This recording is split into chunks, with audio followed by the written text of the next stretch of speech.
You wake up stiff. Your knees ache before you even throw the covers off. You sit on the edge of the bed for a moment, gathering the momentum to stand up, and you assume it is just aging. You think, well, I am over 50. My parents had bad knees. This is just how it goes. You accept the pain as a tenant in your body. But I want you to walk with me into your kitchen. Look at your breakfast plate. That slice of toast sitting there might be the fuel for the fire in your joints. And I'm not talking about the obvious culprits like donuts or sugary pastries. I'm talking about that healthy whole wheat loaf you bought thinking you were doing the right thing for your heart and your waistline. Here's the danger that most people miss. Most seniors switch to brown bread because a doctor told them to watch their cholesterol or their weight. You've been told for 40 years that whole grains are the holy grail of health. You see the commercial with the farmer and the wheat field, and you trust it. But if you pick the wrong package, and statistically 80% of people do, you're actually eating a sugar bomb that inflames your gut lining, spacks your insulin, and swells your knuckles. I'm going to show you exactly which bread acts like glue in your intestines. More importantly, I'll show you one specific type of preparation, it involves your freezer, that changes the molecular chemistry of the bread so it stops attacking your joints. Let's get real about what happens in the grocery store. You walk down the bread aisle. It smells incredible. It smells like safety. It smells like childhood. You see a loaf labeled 100% whole wheat or multigrain. It looks dark. It looks rustic. It has pictures of a millstone or a rustic barn on the plastic bag. You put it in the cart because you want to stay healthy for your grandchildren. You feel good about this choice, but you might have just bought white bread in disguise. Manufacturers are smart. They know you want to make better choices, so they take stripped, processed white flour that has been bleached and devoid of life, and they add caramel coloring or molasses to turn it brown. It's a paint job, not a health food. It's cosmetic surgery on a loaf of bread. When you eat this, your blood sugar spikes instantly. It happens faster than if you ate a tablespoon of table sugar. In fact, 2 slices of this industrial whole wheat bread can raise your blood sugar higher than a standard candy bar. This is not an exaggeration. This is the glycemic index at work. High blood sugar triggers a massive flood of insulin. Insulin is the storage hormone, but it is also a major inflammatory signal. When your insulin spikes every morning at 8 a.m., you are sending a command to your body to inflame. That inflammation goes straight to your weakest points. If you have an old knee injury from 20 years ago, it throbs. If you have arthritis in your hands, they swell and get hot. If your lower back is your trouble spot, it tightens up and spasms. You might be thinking, okay, I understand. I will just buy sourdough. I heard that is safe. That is usually the best answer. Real sourdough is fantastic for seniors. It is an ancient food that humans have eaten for thousands of years. But here's the trap, and it is a big one. 90% of the sourdough in the supermarket is fake. It is an imposter. It is just regular fast-rise commercial bread with vinegar or artificial sour flavoring added to it. They trick your tongue, but they do not trick your digestion. If you eat this fake stuff, you get 0 benefits and all the joint pain. You're paying a premium price for a standard industrial product. There is a way to spot the fake immediately, but you have to follow a strict order of operations. You cannot just grab and go. You have to be a detective. Before you even touch the bread, you must look at the label for one specific word. If you miss this, you are wasting your money. Put on your reading glasses and look at the ingredient list. If you see the word yeast or baker's yeast listed alongside sourdough culture, put it back. Real sourdough does not need commercial yeast. It rises on its own power. It rises because of the wild bacteria in the starter. If they added yeast, it means they rushed the process. They skipped the long fermentation that makes the bread safe for your stomach. They cheated the clock to make more money.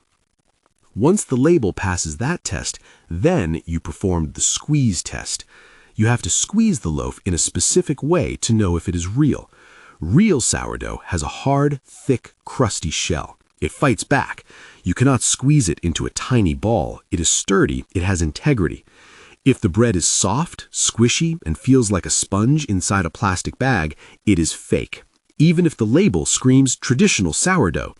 If you can take a slice and roll it into a dough ball the size of a marble, that is not bread, that is raw starch waiting to glue your gut together. Real bread has resistance. It demands to be chewed. Bread today is not the bread your grandmother baked. The wheat itself has changed. This is something very few people talk about, but it is critical for your generation. In the 1960s, farming changed drastically. Scientists developed something called dwarf wheat. We started growing short, stubby wheat because it didn't fall over in the wind and it grew much faster. This was great for feeding the world, but it came with a hidden cost for your gut. This new wheat is packed with a very aggressive form of gluten. It is designed to be fluffy and sticky. That stickiness is great for the industrial baker because the bread holds its shape in the truck and on the shelf, but it is terrible for your intestines. Imagine swallowing a piece of chewing gum. That is essentially what this modern supergluten does. It clings to your intestinal walls. As we get older, our digestion naturally slows down. We produce less stomach acid and fewer enzymes. We cannot break down this modern aggressive gluten. It sits there. It ferments. It creates a condition called leaky gut, where tiny particles of food escape into your bloodstream. Your immune system sees these particles and attacks them. This attack creates systemic inflammation. You feel it as brain fog, fatigue, and yes, joint pain. Do you notice you feel bloated or stiff 30 minutes after breakfast? That is not normal. That is a warning sign. Your body is trying to tell you that it cannot handle the fuel you are putting in. Go to your pantry right now. I'll wait. Or just visualize the bread you have on your counter. Look at the very first ingredient. Does it say enriched bleached flour? If it does, stop eating it. Throw it away or feed it to the birds, although even the birds might not want it. Enriched sounds nice. It sounds like they gave the flour a bonus, like they added value. It is a lie. It is marketing spin for restored. Here's the process. First, they mill the wheat and strip away the bran and the germ. The bran is where the fiber is. The germ is where the nutrients, the vitamin E and the healthy fats are. They remove all of that because it goes bad quickly and they want the bread to last on the shelf for weeks. So they're left with pure, white, dead starch. It has zero nutritional value. It's basically filler. Then, the government mandates that they add vitamins back in so people don't get sick with pellagra or beriberi. So they spray synthetic vitamins, niacin, iron, riboflavin, back onto the white starch. That is why it's called enriched. But your body is smart. It knows the difference between a natural vitamin found in a grain and a synthetic vitamin sprayed on starch. Your body does not absorb these synthetic versions efficiently, and because the fiber is gone, there is nothing to slow down the digestion. Your body treats that enriched bread exactly like it treats table sugar. It rushes into your blood. Your pancreas panics and dumps insulin. Your energy soars for 30 minutes, and then you crash. This leads to the afternoon slump. You know that feeling at 2 p.m. where you just want to sit in the chair and nap? That often starts with your breakfast toast. And when you sit more, your joints get stiffer. It's a vicious cycle. Let's fix this. We want bread that doesn't hurt. We want real fermentation. This is the secret. Real sourdough uses wild yeast and bacteria found in the air. The baker mixes flour and water and lets it sit. It sits for 12, 24, or even 48 hours before baking. This long wait is not just for flavor. It is a biological pre-digestion process. During those hours, the bacteria are feasting. They eat the gluten for you. They eat the sugar for you. It is like the bacteria are Pac-Men, chomping away at the things that hurt your stomach. When the bread finally goes into the oven, the gluten has been broken down into softer, manageable pieces. The sugar content is drastically lower. So when you eat a slice of real, long-fermented sourdough, your blood sugar stays stable. You do not get the spike. You do not get the insulin rush. And therefore, you do not get the inflammation trigger. It also lowers something called phytic acid. This is crucial for anyone over 60. Phytic acid is an anti-nutrient found in grains. It binds to minerals. It acts like a magnet for calcium, magnesium, and zinc. If you eat regular commercial whole wheat bread, the phytic acid steals these minerals from your body and carries them out in your waste. You are eating bread, but you are losing bone density. You are losing the magnesium you need to stop leg cramps at night. Fermentation destroys phytic acid. It unlocks the minerals so your body can actually absorb them. You keep your calcium, you keep your magnesium. This is vital for bone health and muscle relaxation. Now, let's talk about the texture again, because this is where people get confused. They buy artisan bread thinking it is sourdough. Artisan just means made by hand or looks fancy. It is not a regulated term. A loaf can be artisan and still be full of fast-acting yeast, sugar, and preservatives. You have to look at the crumb, the inside of the bread. Slice it open, look at the holes. In commercial bread, the holes are all the same size. They are tiny and uniform. This means the machine mixed it and the chemical yeast puffed it up instantly. It is a factory product. In real sourdough, the holes are wild. Some are big, some are small. It looks chaotic. That chaos is a sign of natural fermentation. It means the bacteria did the work, not a chemical agent. The texture should be slightly waxy or glossy, not dry and crumbly. It should have a chew to it. You have to work a little bit to eat it. That chewing process is vital. It signals your stomach to prepare acid. Soft bread slides down too fast, bypassing your body's natural "I'm full" signals. Here is the trick I promised at the start. This is a game changer for anyone who loves toast but hates the blood sugar spike. It sounds strange, but it's backed by serious food chemistry. Take your good quality bread, even if it is just decent whole wheat, and put it in the freezer. Freeze the whole loaf. When you freeze bread, something magical happens to the starch molecules. It's a process called retrogradation. Normally, starch is an open chain of glucose that your body snips apart easily into sugar. When you freeze it, the water inside the bread crystallizes and forces the starch molecules to close up and become tight. They turn into resistant starch. Resistant starch is exactly what it sounds like. It resists digestion. Your stomach cannot turn it into sugar. It passes through your small intestine intact and lands in your colon. There, it does not act like a carb, it acts like a fiber. It feeds the good bacteria in your gut. These bacteria then produce butyrate, a fatty acid that heals the gut lining and lowers inflammation throughout the entire body. So, here's your protocol. Buy your high-quality bread, slice the entire loaf, put it in the freezer immediately. When you want breakfast, take a slice out and put it directly into the toaster. Do not thaw it on the counter. Toasting it straight from frozen strengthens the resistant starch effect. Studies show this can lower the blood sugar impact of the bread by nearly 40%. You're eating the same amount of food, but your body absorbs significantly less sugar. It tastes exactly the same, maybe even crispier, but your hips and knees will thank you. If you're finding these tips helpful, please subscribe so you don't miss the next video on joint health. I want to help you build a body that feels 10 years younger. Now, what if you hate the sour taste? Some people just cannot do sourdough. It is too tangy. There is another option, sprouted grain bread. You often find this in the freezer section of the grocery store, not on the shelf. This is because it doesn't have the preservatives to sit on a shelf for weeks.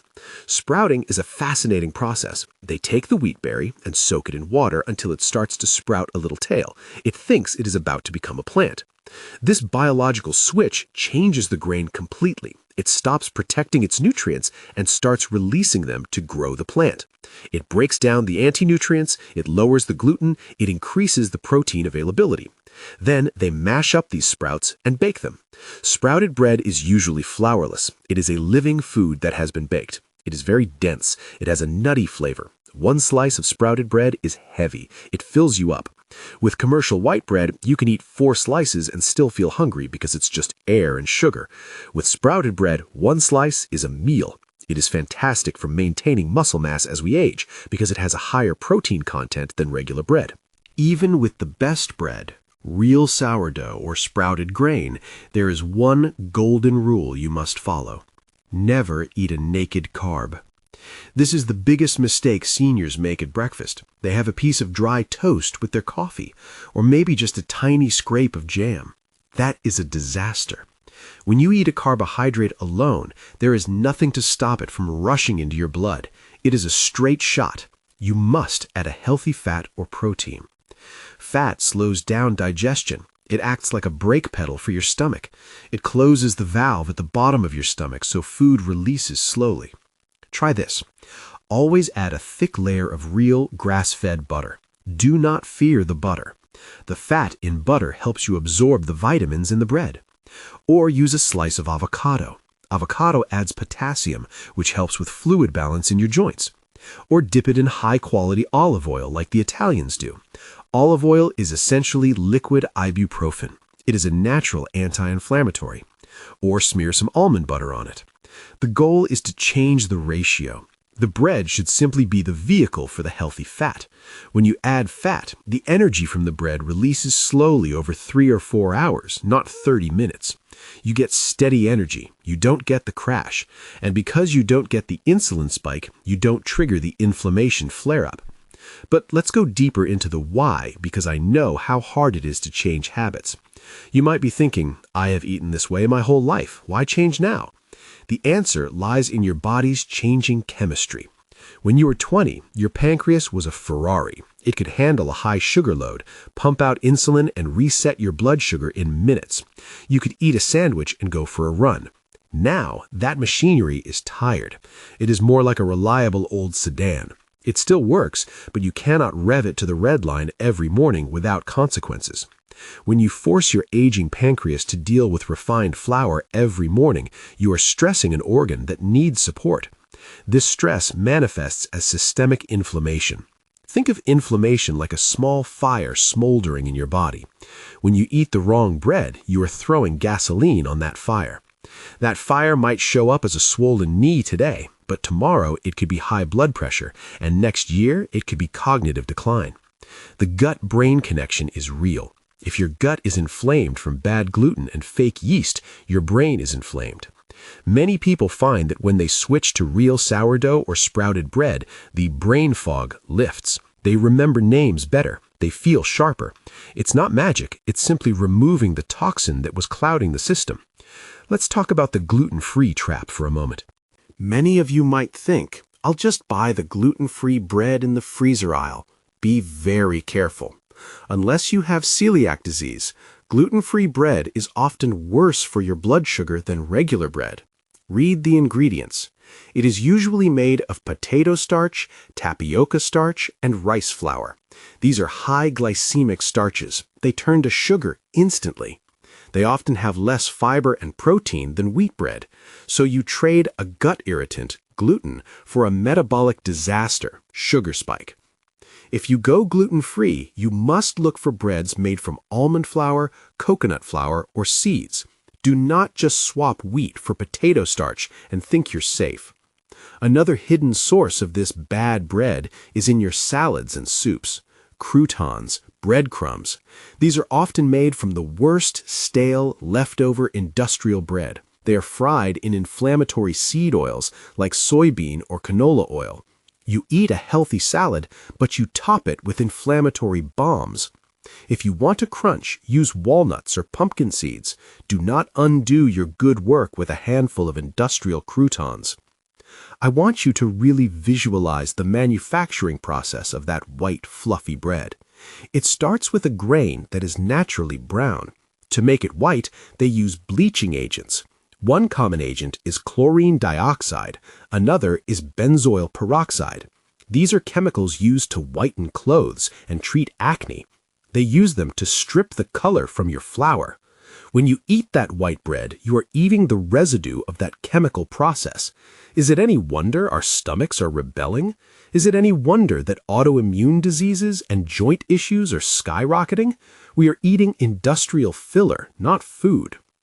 Now, let's revisit the sourdough benefits, because I want you to fall in love with this process. The bacteria in sourdough, specifically lactobacillus, produce lactic acid. This is what gives it the tang. But this acid does something else. It lowers the pH of the bread. This acidic environment kills off bad bacteria and mold naturally. That is why real sourdough lasts a long time without preservatives. But more importantly, this acidity slows down the rate at which your stomach empties. It means you feel full longer. You don't find yourself hunting for snacks at 10 a.m. For weight management after 50, this is a secret weapon. You eat less because you are actually nourished. And about that fake sourdough again, how do you tell if it is just vinegar? Smell it. Real sourdough has a complex, earthy, yeasty smell. It smells like a brewery or a vineyard. Fake sourdough smells like vinegar. It smells sharp and one note. It lacks depth. Trust your nose. Your nose knows what real food smells like. It has evolved over millions of years to detect fermentation. Let's expand on the freezing hack because I want you to get this right. You need to slice the bread before you freeze it. If you freeze the whole loaf solid, you will have to thaw the whole thing to get a slice, and then you lose the benefit. You have to slice it while it is fresh, put a little piece of parchment paper between the slices if they are sticky, and then freeze it. When you toast it, you might need to turn the dial up a little bit. You want it to get hot and crisp. That crisping process is the formation of the resistant starch. Also, consider the toppings. I mentioned butter and avocado, but what about protein? A poached egg on top of that sourdough toast is a nutritional powerhouse. The choline in the egg yolk supports your brain. The protein supports your muscles. The bread provides the vehicle. Now you have a complete meal. Or try sardines. I know some people hate them, but sardines on toast is a classic longevity meal. The omega-3s in the fish lubricate your joints from the inside out. If you combine the anti-inflammatory bread with the anti-inflammatory fish, you are double dosing your body with healing signals. I want to address the cost. Yes, real sourdough is more expensive than the $1.99 loaf of white bread. It might cost $5 or $6. But think about the cost of the medications. Think about the cost of the anti-inflammatories, the antacids for the heartburn, the supplements for the joint pain. Investing in high-quality food is the cheapest health insurance you can buy. You eat less of it because it is more filling. A loaf of real sourdough might last you a week, whereas a loaf of fluffy white bread disappears in 2 days because it doesn't satisfy you. In the long run, real bread is actually cheaper. Let's recap this lifestyle change, not just as a diet tip, but as a new way of living. You do not have to give up bread forever. You do not have to live a life of deprivation where you watch everyone else eat toast while you eat a lettuce leaf. You just have to upgrade. You have to give up the white, fluffy, fast-rise industrial bread that comes in a polka dot plastic bag. That stuff is not food. It is an industrial product designed to be addictive. It is inflammation manufacturing. Switch to real, slow-fermented sourdough. Look for the bubble structure. Chaos is good. Check the label for yeast and avoid it like the plague. Do the squeeze test. If it squishes to nothing, it offers you nothing. Or switch to sprouted grain bread found in the freezer aisle. These are the breads that your ancestors would recognize. Then use the freezer hack. Retrograde that starch. Turn a high-carb food into a gut-healing superfood just by changing the temperature. It is simple science, but the results are profound. And finally, always dress your bread. Put some fat on it. Never eat it naked. Treat the bread as a plate for the healthy fats your brain and joints crave. Listen to your body. It is the best doctor you have. If you swap the bread and the pain in your fingers goes away in a week, you have your answer. You didn't need stronger painkillers, you just needed better bread. Your body is constantly talking to you. Pain is just its way of asking for a change.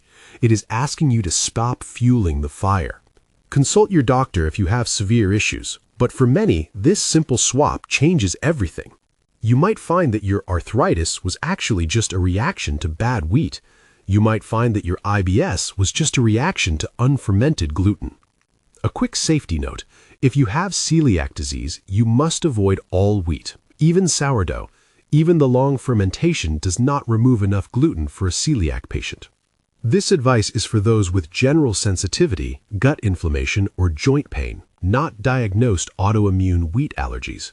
Always stop if you feel pain or discomfort. You are the expert on your own body.